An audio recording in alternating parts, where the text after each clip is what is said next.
Hello दोस्तों, नमस्ते, प्रणाम। मैं पूनम त्रिपाठी एक बहुत ही बढ़िया, बहुत ही प्यारा सोहर गीत लेकर आई हूँ। बहुत ही दर्द से भरा हुआ गीत है। जब एक स्त्री को बच्चा नहीं होता तो उसे लोग कैसे कैसे ताना मारते हैं, इसी पर आधारित मैं एक सोहर गीत बनाई हूँ।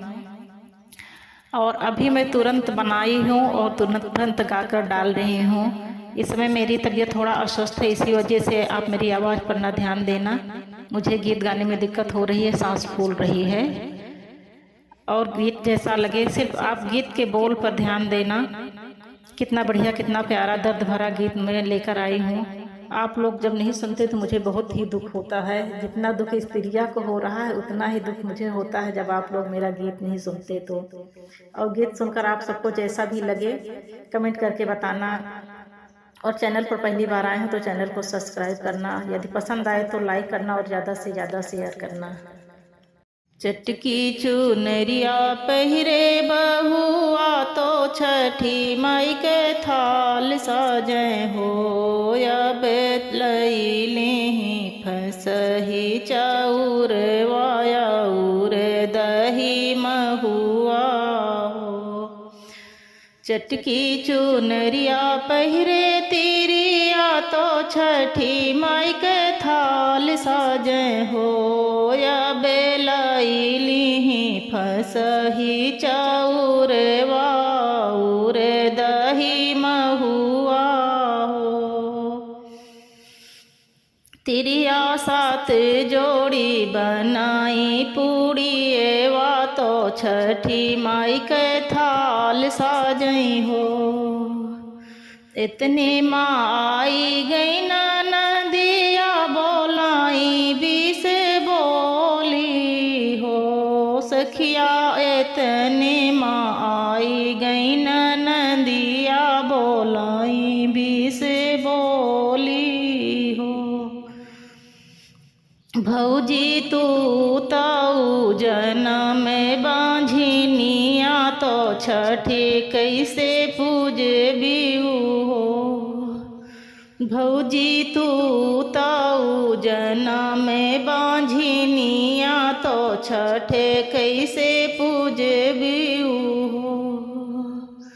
इतनी बचन सुन तिरिया सगरा खड़ी रोवाई हो। सखिया तनी बचन सुन तिरिया सगरा खड़ी रोवाई हो।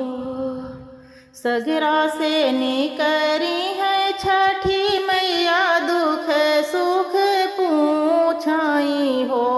तिरिया काऊन संकट तोहरे जिए राती सगरा खड़ी रोई हो। सगरा से निकरी छठी मैया दुख सुख पूछाई हो। तिरिया काऊन संकट तोहरे जियरा तो सगरा खड़ी रोई हो। इतनी बचन सुन तिरिया तो भाभा की रोए हो। मैया घर वामा छोटी सी नदिया बोलाई बीस बोली हो। मैया घर वामा छोटी सी नदिया बोलाई बीस बोली हो। मैया बोलिया लगाई जैसे बाण करे जे मोरे सालाई हो।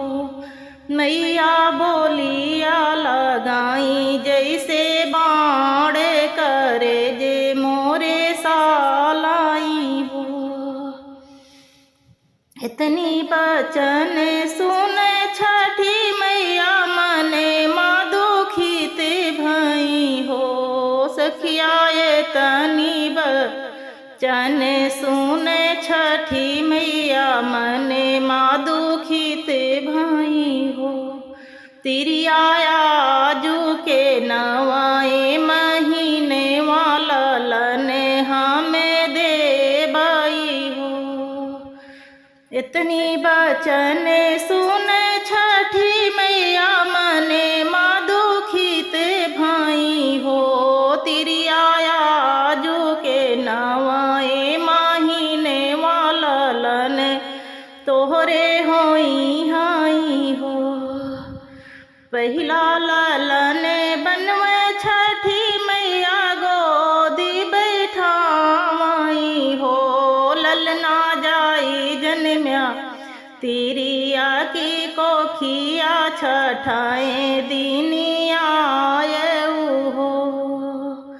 पहिला लालन बनवे छठी मैया गोदी बैठावाई हो। ललना जाई जन्म्या तिरिया की कोखिया छठाए दीनिया हो। ना में हुआ छठी जाब ना जन्मब तिरिया कोखिया हो। छठी माई जाओ हम छठाए दीने आऊब तो माया मोर दुखीते हुई है हो। मैया गाँव के लोग बोलिया बोली हैं तो माया का निर्बंसिन कहीं है हो। मैया गाँव के लोग बोलिया बोली हैं तो माया का निर्बंसिन कहीं है हो। दूसरा लालन बनवे छठी मैया गोदी बैठावाई हो। ललना जाई जन्म्या तिरिया की कोखिया बराहे दीनिया हो। ललना जाई जन्म्या तिरिया की कोखिया बराहे दीनिया हो। ना में हुआ जब छठी मैया ना जन्मब तिरिया कोखिया हो। मैया बुआ हमरी लई हई बधावा बहुत दुख पई हई हो। मैया बुआ हमरी लई हई बधावा बहुत दुख पई हई हो। तीसरा लालन बनवे छठी मैया गोदी बैठावाई हो। ललना जाई जन्म्या तिरिया की कोखिया बराहे साले आए हो। ललना जाई जन्म्या तिरिया की कोखिया बराहे साले आए हो। ना में हुआ मैया जाब ना जन्मब तिरिया कोखिया हो। मैया बाबू मोरे रची हैं बियाह बहुत दुख पई हई हो। मैया बाबू हमरे रची हैं बियाह बहुत दुख पई हई हो। चौथा लालन बनवे छठी मैया गोदी बैठावाई हो। ललना जाई जन्म्या तिरिया की कोखिया बुढ़ाई दाऊँ आए हो। चौथा लालन बनवे छठी मैया गोदी बैठावाई हो। ललना जाई जन्म्या तिरिया की कोखिया बराहे साले आए हो। अब हमें जाबे हुआ मैया यो जन्मब तिरिया कोखिया हो। अब हमें हुआ मैया जाबे यो जन्मब तिरिया कोखिया हो। मैया माई ओ बापा जुड़े बऊ बूढ़ाई दाई आऊ बई हो। छठी माई माई ओ बापा जुड़े